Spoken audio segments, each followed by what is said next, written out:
Okay, welcome back, everyone. After this talk, I will have a few announcements to make. But without further ado, I would like to introduce Jeff Lagarias, who will be talking on floor function variations. Thank you to the committee for inviting me to speak at this conference.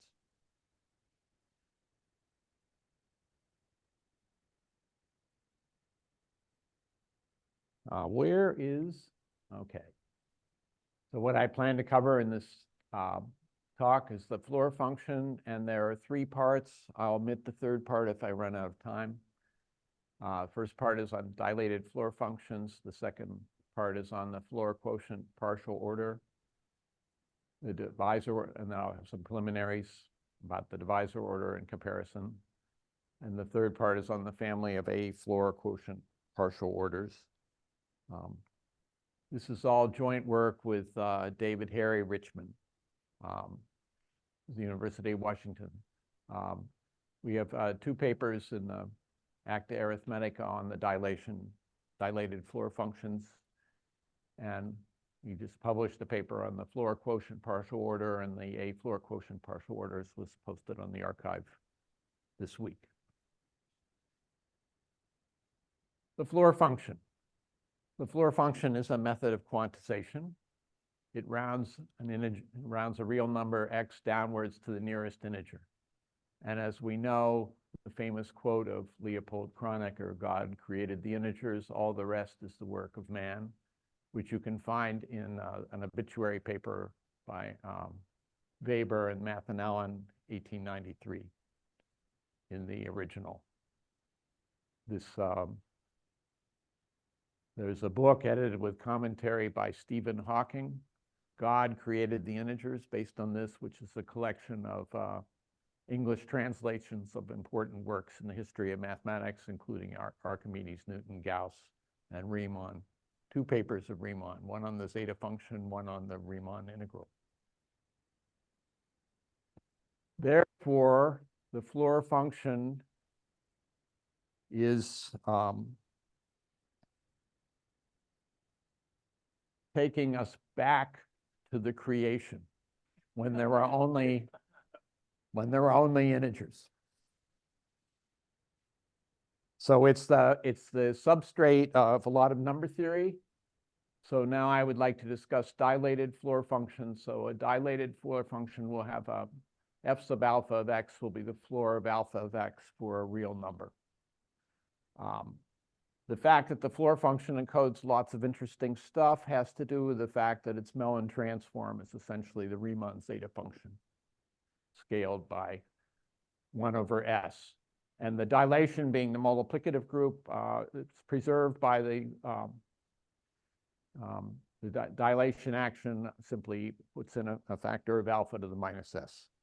So that means there's lots of stuff hiding inside the floor function, including well-known unsolved problems. So you can see that it's taking a continuous input to a discrete output, and the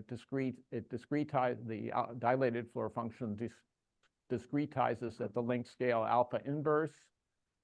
So it's a bunch of step functions, and when alpha gets bigger, the steps get smaller.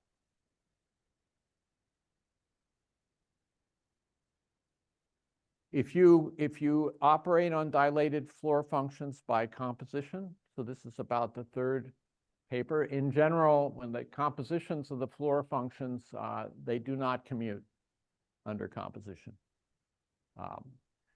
And the simplest question is, when do the dilated floor functions commute under composition?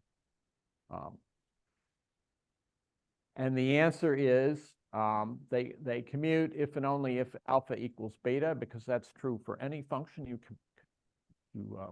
commutes with itself, and they commute when alpha equals 0, because it gives you the 0 function. It doesn't matter what you do to that. And they commute when beta equals 0. But now there's extra stuff, and the extra stuff is alpha is 1 over k and beta is 1 over L for k and L positive integers.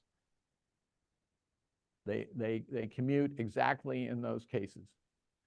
And this exceptional solutions is the interesting thing. Okay. I would like to say that I don't know how far back this is, presumably a well-known fact, but I learned about it from a lemma in a paper of J.P. Cardinal, and that's what focused my attention on this. And in fact, in that case, you get a third identity, which is at 1 over k times x over L equals 1 over L times x over k equals x over KL, the floor of x over KL. And that holds for all x and r.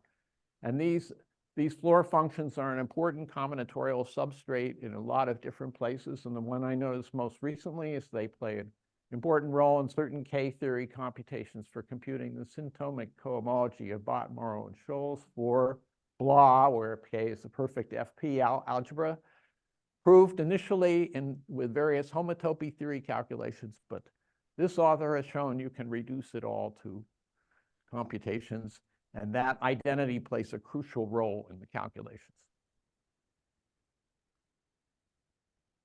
Okay, so this is a plot of, it's supposed to be a plot. The red dots are the exceptional points where you get the commutativity.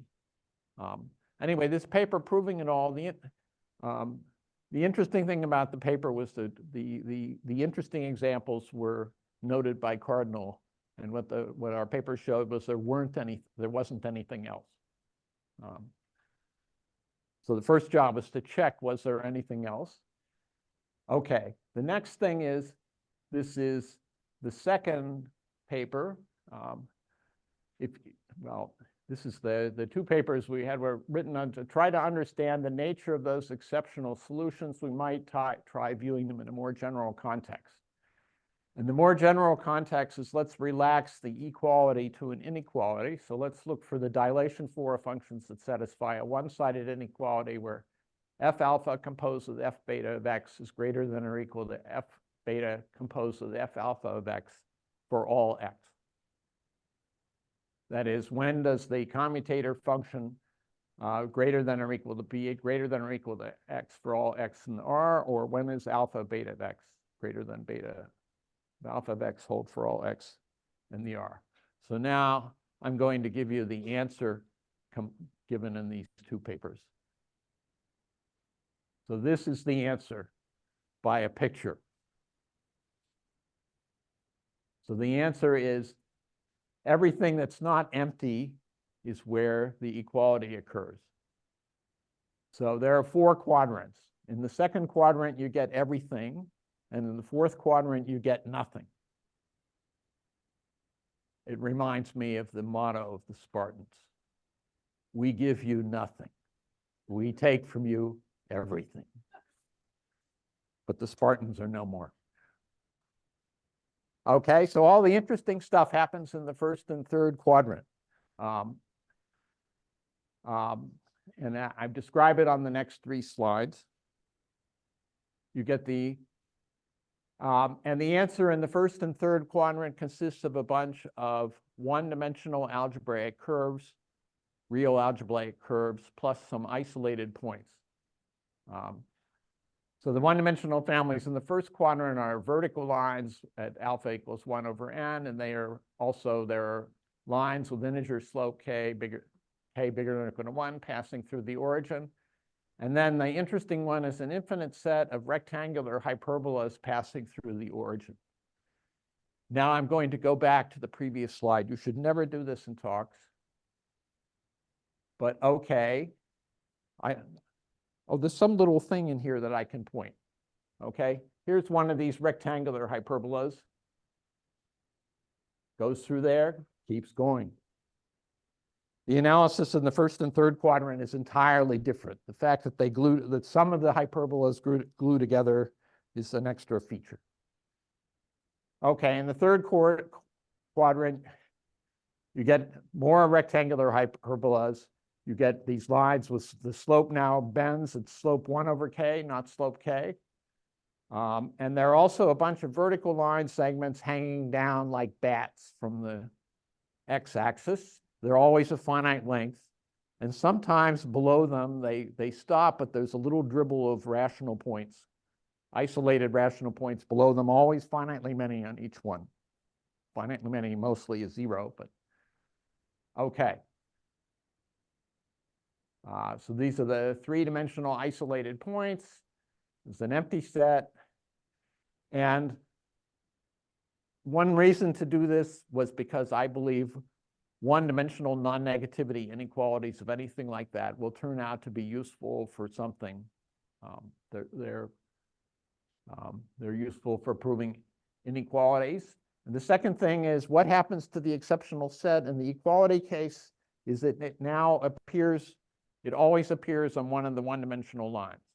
So when you go to the non, it can always be deformed into a thing where you preserve the one directional inequality. Sometimes it's on the intersection of two one-dimensional curves. Sometimes it's on an intersection of three one-dimensional curves. They all occur. So that's what we learned. I have some more comment, which is that there are several broken symmetries in this picture. There's if you draw a dotted line if you draw the line x equals minus y, there's a reflection symmetry for a lot of the curves, but not for others. So there's some broken symmetries in there. What does it mean? I want to say the hyperbolas are very much associated with the Beatty sequence problem for disjoint integers alpha x, floor of alpha x, floor of beta x. Those for where x runs over the integers. Okay, but and then there are some exceptional isolated points which we know more about, but it's not in the published papers. All right, this is what I have to say about the first problem. Now I'm going to switch to the second problem. So we asked the question, we got a complete answer, and in that first problem, and it is now in the mathematical filing cabinet for people to apply in future work, should they ever find an application. Okay. The second set of papers has to do with a fundamental partial order defined on the positive integers, which we'll call the floor quotient partial order. It's a partial order on the positive integers that is intermediate between the multiplicative partial order, the divisor order, and the additive total order on the positive integers, constructed using the floor function. And I'm first going to review properties of the divisor orders, and then I'm going to describe the floor quotient order. So why would you be interested in that? Because partial orders have attached to them a structure that includes zeta functions and Mobius functions. And so in a certain sense, attached this thing is going to be a zeta function and a Mobius function that maybe you want to think of as a deformation of the usual one, except it has extra variables. Too many notes in the sense of Amadeus. The divisor partial order. The incidences in this partial order is k is less than L in the partial order if k divides L.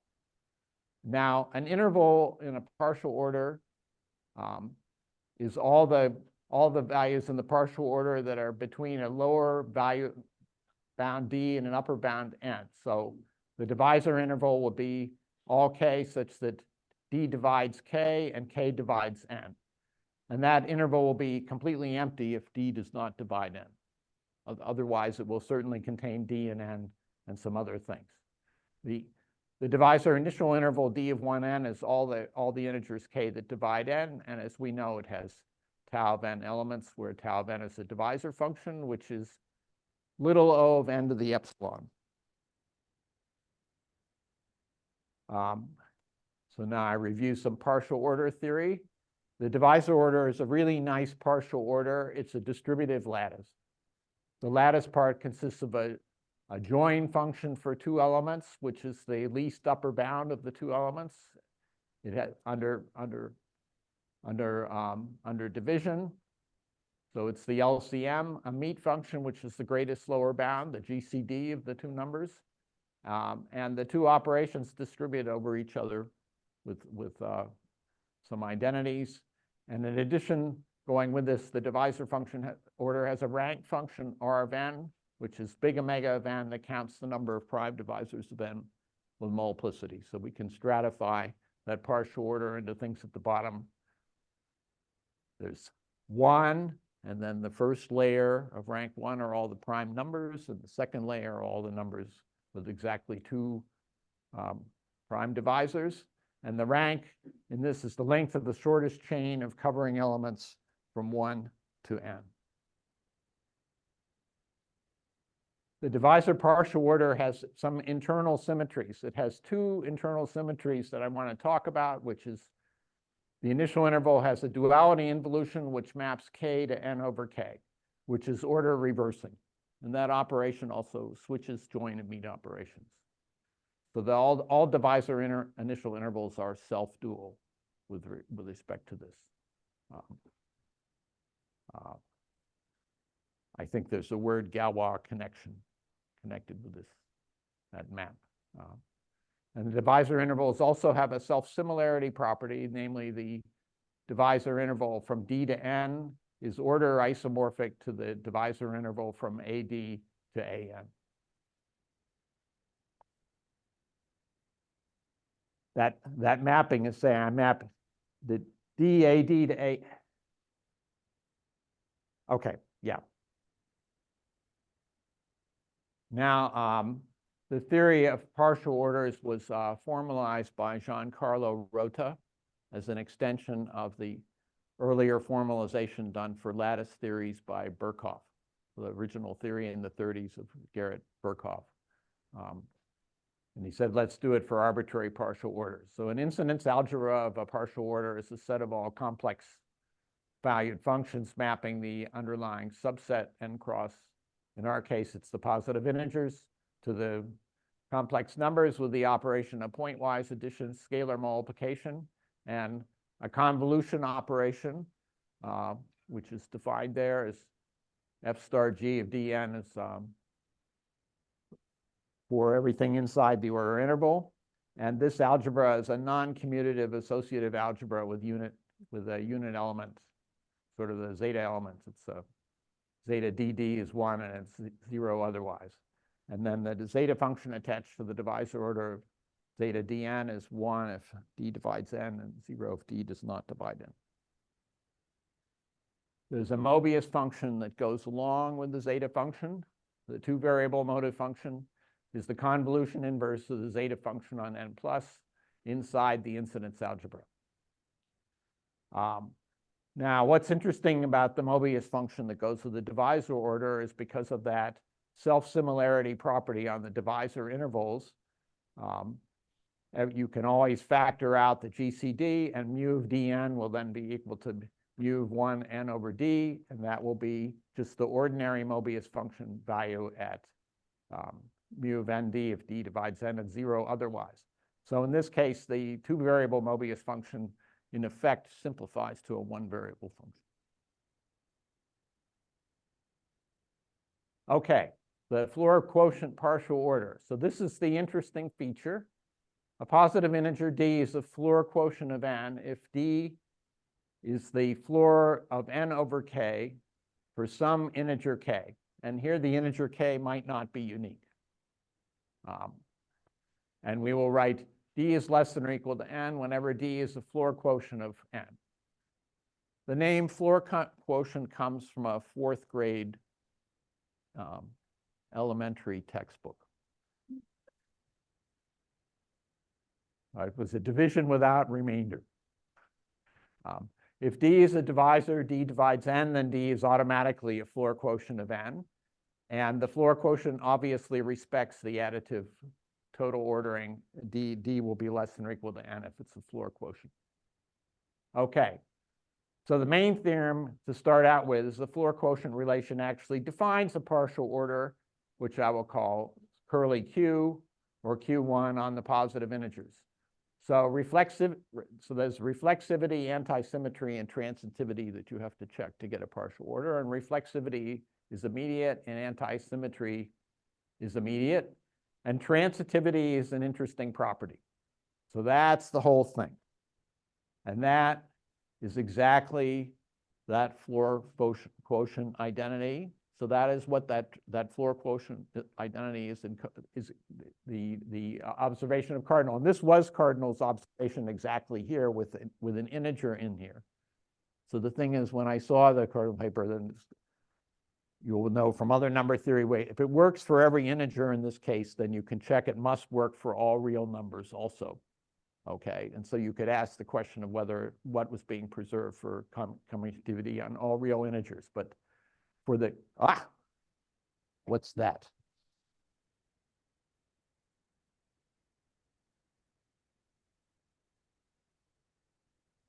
Yeah, I think it's just a times out occasionally. There we go. We're back. Okay, so these identities are a key property of dilated four functionals, and here they're evaluated at integers, but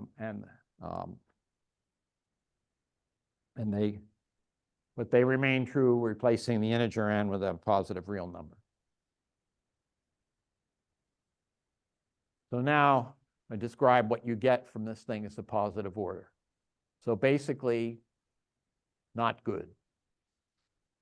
Namely, let's start. It's not a lattice because it does not have a greatest lower bound or a least upper bound in general. For example, 2 is a floor quotient of both 6 and 7, and 3 is a floor quotient of both 6 and 7. And so 6 and 7 would like to both be the greatest upper bound, but you're only allowed one. Okay, the floor quotient order does not have a rank function. So here's an example of the floor quotient interval from 1 to 20. And as you will see, there is some covering sequences of length.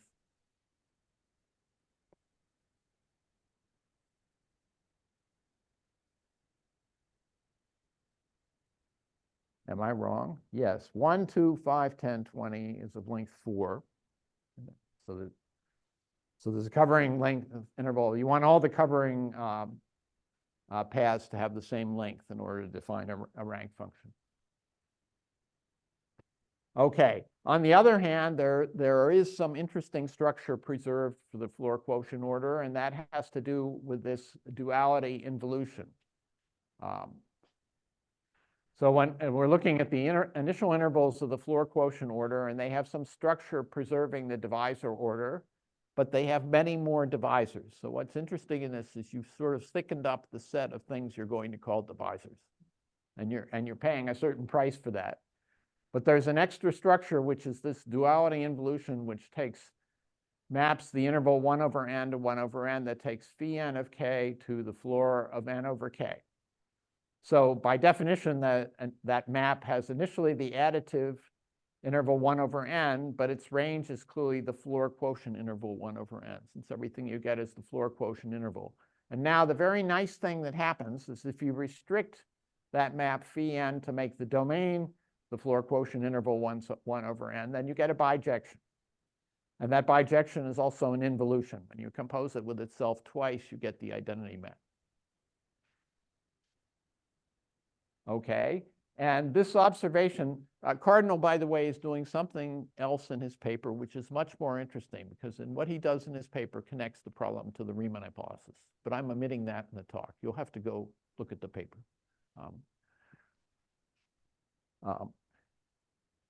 You can say that what we are studying here is sort of half of the structure that Cardinal is considering, but Cardinal's structure does not extend to the whole integers. This is the part that extends to the whole integers.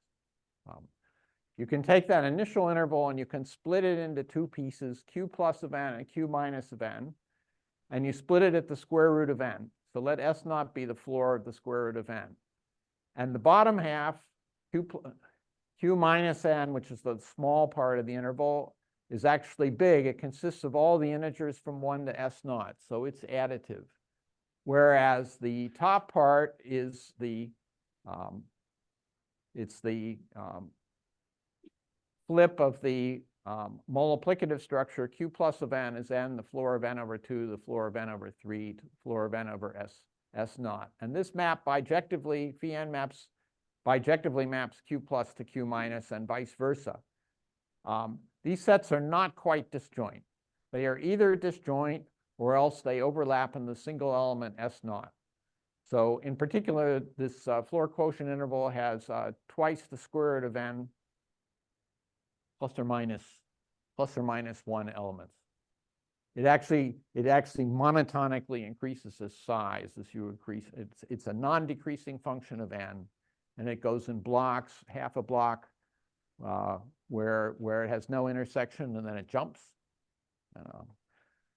by 1 and has S naught as a fixed point, and then it jumps again, and it jumps at the squares, and it jumps at the points s times s plus 1. Now, the floor quotient breaks the self-similarity property for the floor of the divisor interval. So that's the price you're paying. So given an interval Q of dn, we will call the width of the interval to be the ratio n over d, which may now be a rational number. It's not necessarily an integer, which it would be for the divisor order. But it's a scale invariant quantity, namely if you replace d and n by ad and an, you'll get the same width. So the self-similarity is broken, and as we saw, Q of 1n is about twice the square root of n, which is twice the width to the square root of the width. So you can ask, all floor quotient intervals, their size can be upper bounded in terms of the width. And the sharp upper bound is that the width can be, that a floor quotient interval has size, number of elements bounded by 3/2 w to the 2/3. And that's attained up to some lower order terms by examples. So now let's ask what happens with the self-similarity property for floor quotient intervals when I replace Q of 1n by Q of a comma an. And I would like to say that the floor quotient interval, unlike the divisor order, has the feature that it will contain some integers. It may contain integers that are not divisible by a, because the divisibility is not completely preserved when you do that operation. So this Q of an includes integers that are not divisible by a, and then it gradually gets bigger. So on examples, it initially increases with the size a for a while in the direction of that theorem, not exactly. And then for larger a, it decreases in size again, and then it eventually freezes to an integral that's order isomorphic to the divisor order d of 1n. And this order isomorphism is attained for all a bigger than or equal to n. And that's the subject of this last paper that we just posted on the archive, the A floor quotient orders. We break the symmetry and we get new partial orders, but we'll see later. Okay, well, I was interested in this in particular to understand the relation of the Mobius function of this, and if possible, relate it to the usual Mobius function, because maybe something very interesting will happen if you can do that. So in particular, if you restrict to that set Q plus n, the top half of the initial interval, then what you see is you have an upside down version of the usual divisor order, because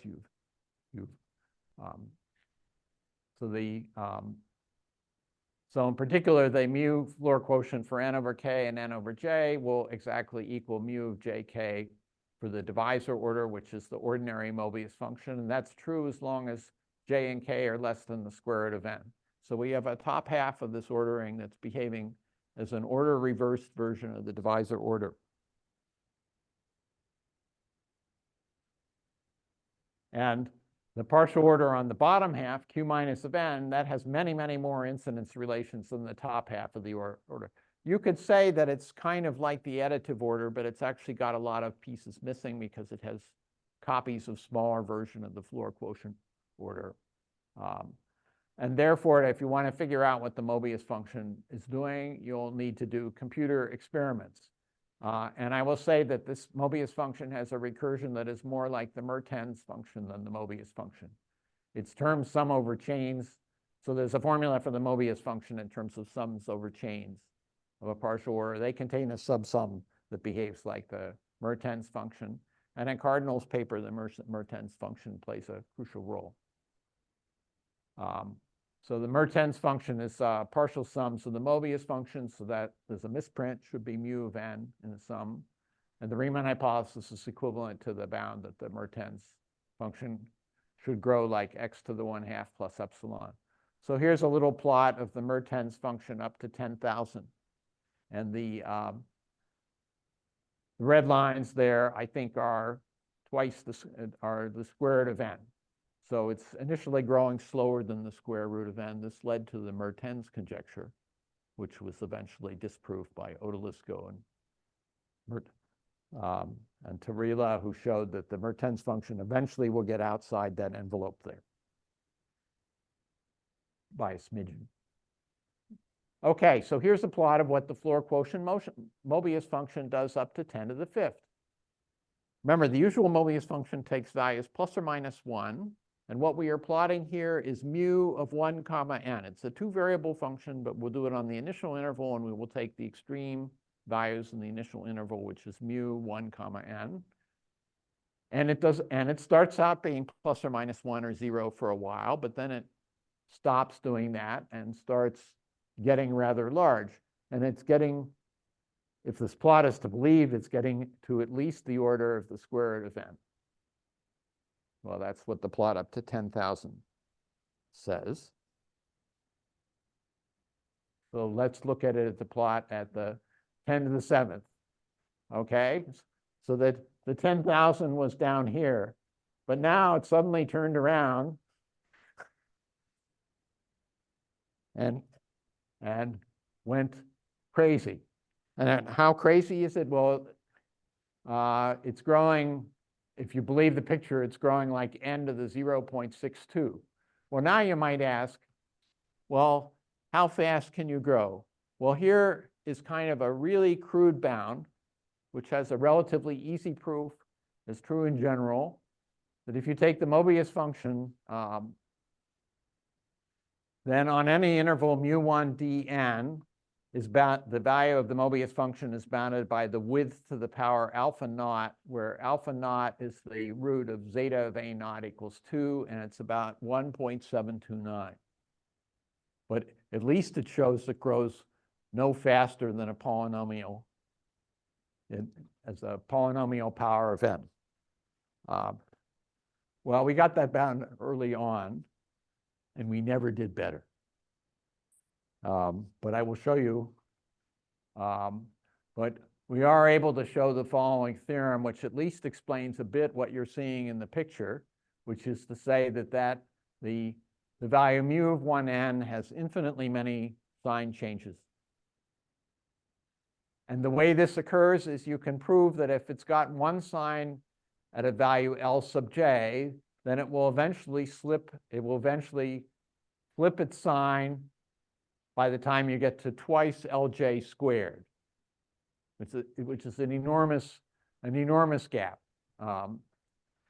And the pictures do suggest that the floor quotient Mobius function could have a fixed sign on increasingly long intervals, because that's what it's doing. Whether the long intervals and so that L sub j sub 1 might be as big as Lj to some power beta bigger than 1.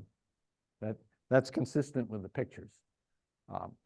We aren't actually able to prove that this Mobius function takes arbitrarily large values, although it's completely obvious from the calculation. That's an unsolved problem. Anyway, the method for showing the sign reversal is you can use the following fact. There's a recursion. There's a recursion for the Mobius function that's done inside an interval. That's sort of multiplicative. That's the internal partial order Mobius function recursion. But the floor quotient order has a really nice feature. It has additive features to it. And that means if you look at the floor quotient up to n, and then you move from n to n plus 1, not much changes. So you can relate the floor quotient interval at n to the floor quotient interval at n plus 1. And there are additive recursions you can get from that. So this thing can be has recursions that are additive as well as multiplicative. And using these additive recursions and combining them in a clever way,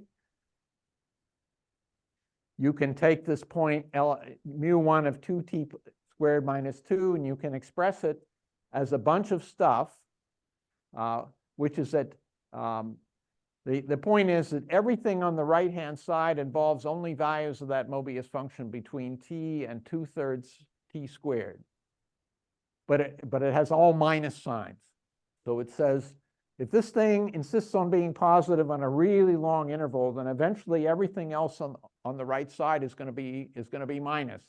And so it will force a sign change at this much bigger place. So that's the recipe for sign changes. Okay. Another way to look at this is additive structure suggests you should study it using a difference operation. Namely, you should compare mu1 of 1n with mu1 of n minus 1, because the two partial orders are very similar. And here's what a picture shows. The blue is the floor quotient Mobius function, and this thing at the bottom is the difference Mobius function, and you can see it's much smaller. And the difference Mobius function satisfies a recursion that has the minus sign, and almost everything in it is related to the difference Mobius function. But once in a while, it takes the integrated form in the Mobius function, the mu1 itself, that appears occasionally at n equals s squared or s times s plus 1, which is exactly where the jumps are occurring in the number of floor quotients in the interval. So that is a very strange kind of combinatorial recursion of a new sort. But you can read off a bunch of things from it. You can read off that the difference Mobius function is 0 about 80% of the time. It's always 0 if n is square free and odd, or if n has a big prime divisor. So most of the time it's 0, but then at s squared or s times s plus 1, it might have a gigantic value coming from the original thing. You might think you could use this process to get a good upper bound for the zeta function, for the Mobius function, but it turns out to get very complicated. And so we decided to publish the paper and worry about that later. And we have, anyway, it's worthy of further study. Okay, I'm doing okay in time. So study of this floor quotient Mobius function yields new kinds of recursion involving both differencing and an occasional summation, and the study of asymptotics of recursions of this sign seems like an interesting problem to explore in various asymptotic enumeration problems.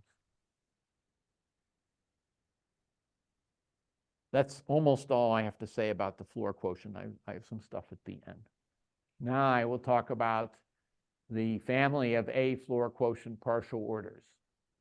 So as I observed, the floor quotient order breaks the dilation invariance for all integers greater than 2, and we can obtain a new family of partial orders based on this failure of dilation invariance. And this relation is, we say a positive integer is an A floor quotient of n if AD is the floor quotient of AN, which is what dilation invariance would want you to do. And then we will write D with the floor quotient relation, whatever that symbol is called. Anybody here know the name for that symbol? It's PRECCURLYEQ if you use it in LaTeX. Again, K is not unique. And a necessary condition for D to be an A floor quotient of n requires that D be a 1 floor quotient of n.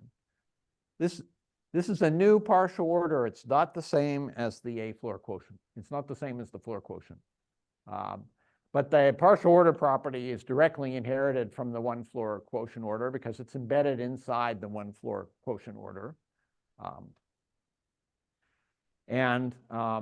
It has a nice feature there. The floor quotient, one reason it's special is it has a bunch of different properties characterizing it, which are little floor function identities, which are in the paper. The cutting property, the covering property, the intersection property, the strong remainder property, the tipping point property, and the reciprocal duality property, all of which are little floor function identities, which somehow are special to the situation.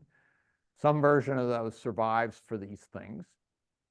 The key property, though, is that each of the if A is less than B as the subscript labeling the order, then the A floor quotient order strictly refines the B floor quotient order. That is to say, every incidence relation in the B floor quotient order will be an incidence relation in the A floor quotient order.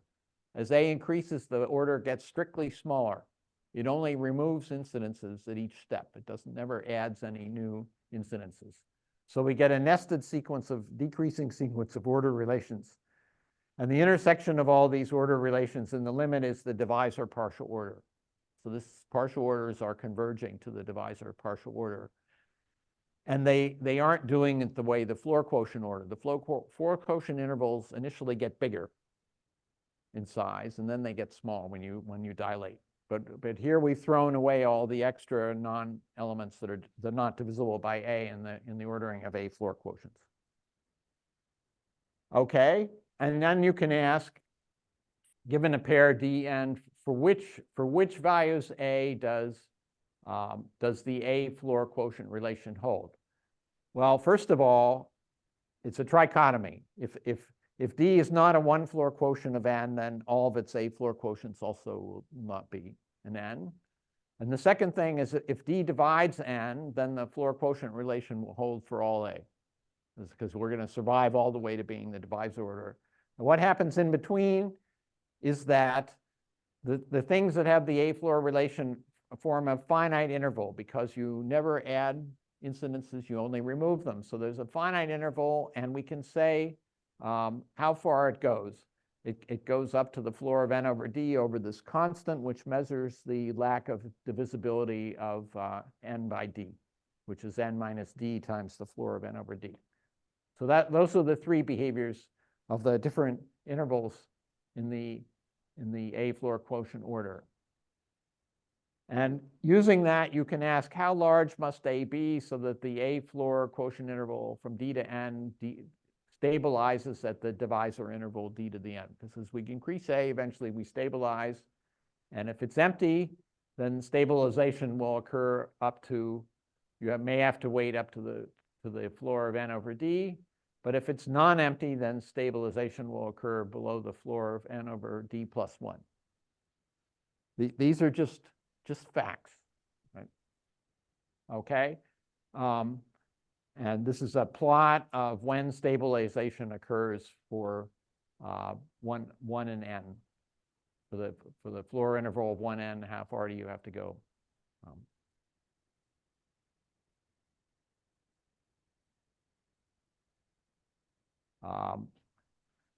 There is the main property of the extra structure in the floor quotient order was this involution.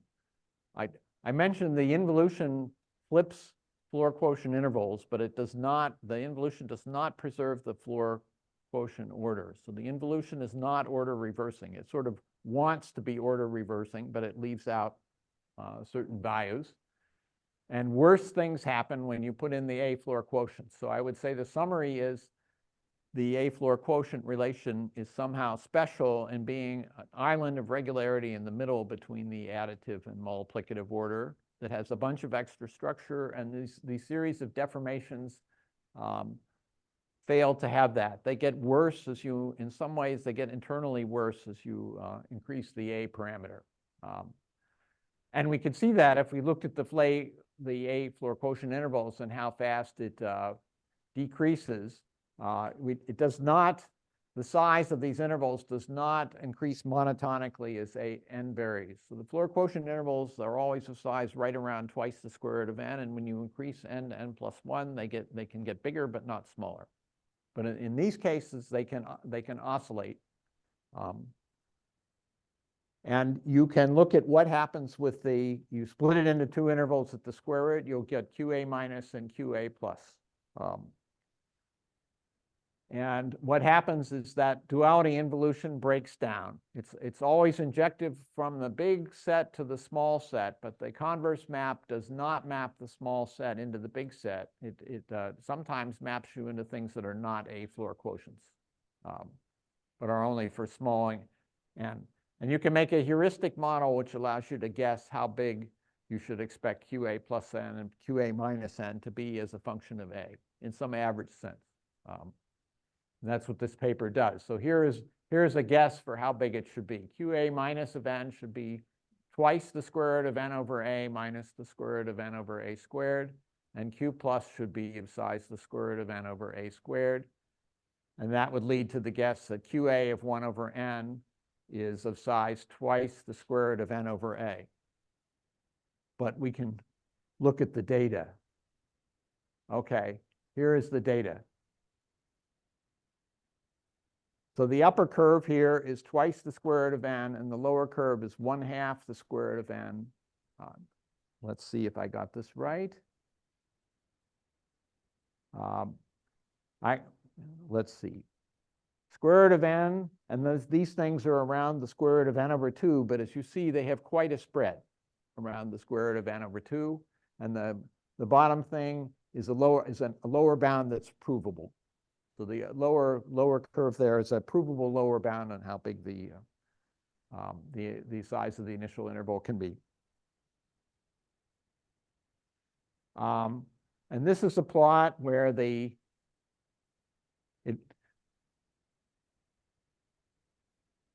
blue dots are the size of the small interval, and they are high, and the red dots are the size of the upper interval Q plus, which is small.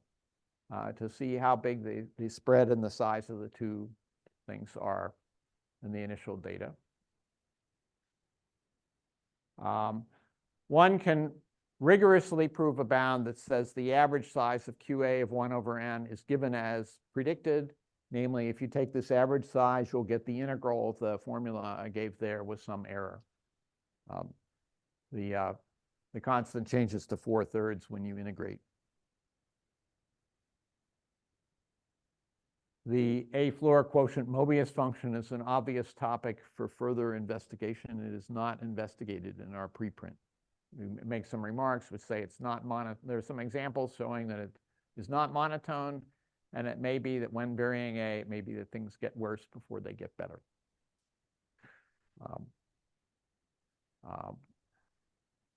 Okay, and now I summarize. This is a summary just going back to compare the divisor order or the Floer quotient order and the additive order intervals, just in terms of data about the size of the partial orders. The incidence algebra can be represented by unipotent matrices, and the size of the matrix reflects the number of elements in the incidence algebra. The matrix size of the matrix size is the size of the incidence interval, 1 over n. I'm doing this for the interval 1 over n, and the number of incidence intervals has to do with the vector space dimension of the incidence algebra as an algebra of integer matrices. So the divisor intervals have size O of n to the epsilon because they're bounded by tau of n. They don't have many divisors. And the Floer quotient order has about twice the square root of n divisors, and the additive order has n divisors in this sense. And you can compare the size of the total number of incidences. It's again n to the epsilon. On an interval, it's n to the epsilon. For the Floer quotient order, it can be computed to be about n to the 3/4. And for the additive order, it's n squared for the total number of incidences on the interval from 1 to n. Okay, so to summarize, the Floer quotient order is sort of halfway between the multiplicative and additive order. What we found is, from my viewpoint, unfortunate. The Mobius function has qualitatively different behavior than either the additive or multiplicative order, and we don't understand it. But it's good to write all the details of the stuff down because it's a killer example, and there is probably more structure to be found hiding in that divisor identity that has to be done in a different way, but this provides a test case to use in going forward, and it does lead to these very interesting combinatorial type recurrences to understand.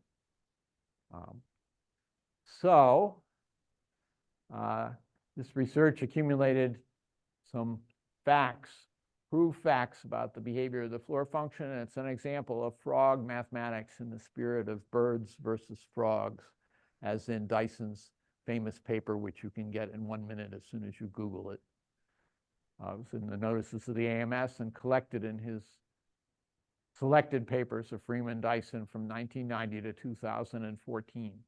And in it, he says, birds fly high in the air and survey broad vistas, as I think Henri Darmon's talk today illustrated. Frogs see only the flowers that grow nearby, and also the mud. The mud is omitted in Dyson's article. Thank you.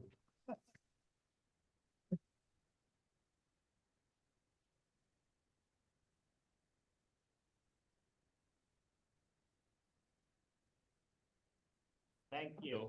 Are there any questions for Jeff? I will.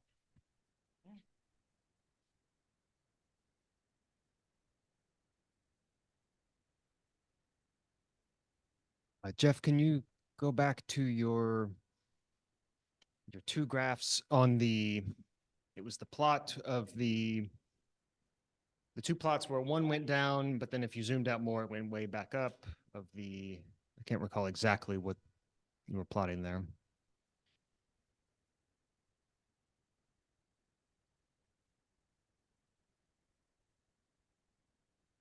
That's the plot. Yeah, these two. This is the plot of the value of the Mobius function. Take the interval from 1 to n in the floor quotient order and evaluate the single Mobius value mu of 1 comma n, because it's a two-variable Mobius function. So we'll take the lower thing to be 1 and the upper thing to be the top of the interval. Yeah, so I assume if you zoomed out further, this thing would continue to swing in both directions. Yes, that's over longer and longer streaks. this is now turned around and swinging the other way. But eventually it'll come back down, yes? Yes, that's this theorem on the infinite sign changes here. Yeah. It says it has a recursion that eventually starts piling up values with the reverse sign, and eventually it's by contradiction. If it can't say a single sign for a really, really long time, because you'll get a recursion for one value that's in terms of these earlier ones where everything on the has the opposite sign. Sure. And so I just wanted to make sure I understood that. So I can ask, you had said that big omega results for this had not really been looked at yet, if I understood correctly. Am I misremembering that? Our lower bound is omega of 1. Okay. We can't prove it's unbounded. Well, we haven't proved it's unbounded. Okay. You say, well, how hard could that be? No, do you think you would be able to prove something where it has an omega bound on a very long streak, and it's bounded below by this thing for a while, and then maybe it doesn't do that for a while, but then later it will be above this bound, and it's sort of a periodic big omega result. Is that possible? Well, I don't know. What I thought was my idea was to look at these novel recurrences that have a difference thing, and then occasionally they input something at an integrated thing. Look at combinatorial recurrences of that sort that are not the same as this one, but are a variety of different areas, and find one where you can analyze it exactly. To try to have a guess as to how things that obey recurrences like that might actually behave. Certainly. Like we have a theorem here that says it's bounded above by n to a constant, but a recurrence like that, for all I know, has solution, other recurrences that are similar actually blow up faster. I don't know what's happening. But thank It you. was painful enough writing the papers.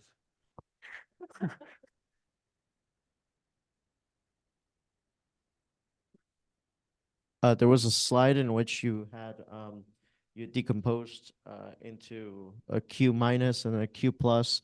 One goes up to 1 to S naught, and the other one goes from N, and then you take divisors down to N over S naught.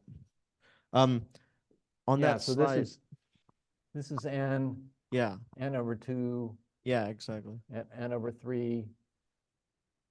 Then you'll get N over 6, N over 4, and N over 5, and so on. But then down here, you have 1, 2, 3 up to the square root of N. Yeah. These have funny relations. In But 2 does not divide 3. on that slide, you had a you made a comment about something changing at squares, n squared or n times n plus 1. Yes, so now What- what I was saying there is the size of the interval, the size of the interval Q 1n is non-decreasing. So this function f of n is approximately twice the square root of n. Okay, it's non-decreasing and it jumps at n n equals s times s plus 1 and n equals s squared. So the size of the interval here, of the initial interval of the floor quotient interval from 1 to n, is non-decreasing, and it jumps by 1 at these 2 points, s times s plus 1 and s squared. Thank you. And That's in I just wanted to in- reclarify that. yeah, one of these two interval, and in between one of those two intervals, there's one of these intervals. So you have n equals s squared, you have n equals s plus 1, and then you have n equals s plus 1 squared. Yeah. Okay. In one of these two, s naught, at s naught is an involution, and in the other interval, s naught exchanges with s naught plus 1. And there's no fixed point. And here there's a fixed point. Mm-hmm. I can't remember which way it goes. It's in the paper. Okay. Thank you. And I can't think when I'm up here to get it right. Are there any more questions for our speaker? All right, let's thank Jeff Lagarias again.